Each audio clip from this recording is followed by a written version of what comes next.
চোখ রাখবো আবহাওয়ার খবরের দিকে। দক্ষিণবঙ্গে ফের কালবৈশাখীর দাপট, হতে পারে বজ্রবিদ্যুৎ সহ বৃষ্টিপাত। কলকাতা সহ একাধিক জেলায় বৃষ্টির পাশাপাশি ঝোড়ো হাওয়া বইতে পারে। অপরদিকে উত্তরবঙ্গে ভারী বৃষ্টির সম্ভাবনা, তবে বুধবার থেকে ধীরে ধীরে আবহাওয়া স্বাভাবিক হবে, তা জানিয়ে দিল হাওয়া অফিস।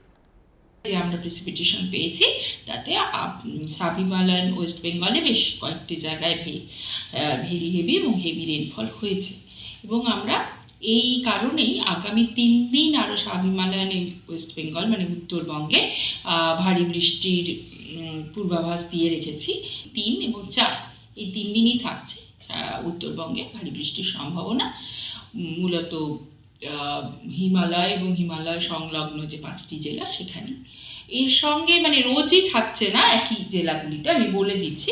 1 তারিখে মোটামুটি, 2 তারিখে মোটামুটিভাবে সবকটি জেলাতেই সম্ভাবনা।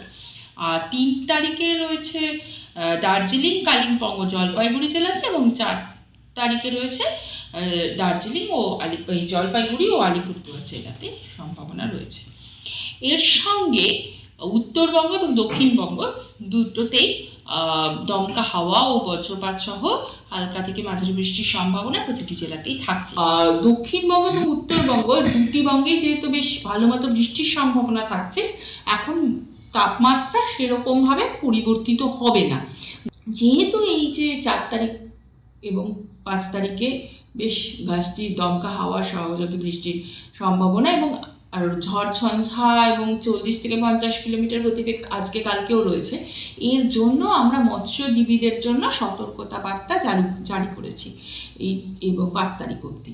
তো সেই ওয়েস্ট বেঙ্গল এবং নর্থ উড়িষ্যা কোস্টে মৎস্যজীবীদেরকে যাওয়ার জন্য নিষেধাজ্ঞা করা হচ্ছে। আর এই সঙ্গে কমলা সতর্কতা বার্তা দক্ষিণবঙ্গের ক্ষেত্রে থাকছে 4 তারিখে এবং 5 তারিখেও কয়েকটি জেলাতে থাকছে, মানে যে জেলাগুলিতে গতিবেগ 50 থেকে 60-এ পৌঁছবে হাওয়ার গতিবেগ।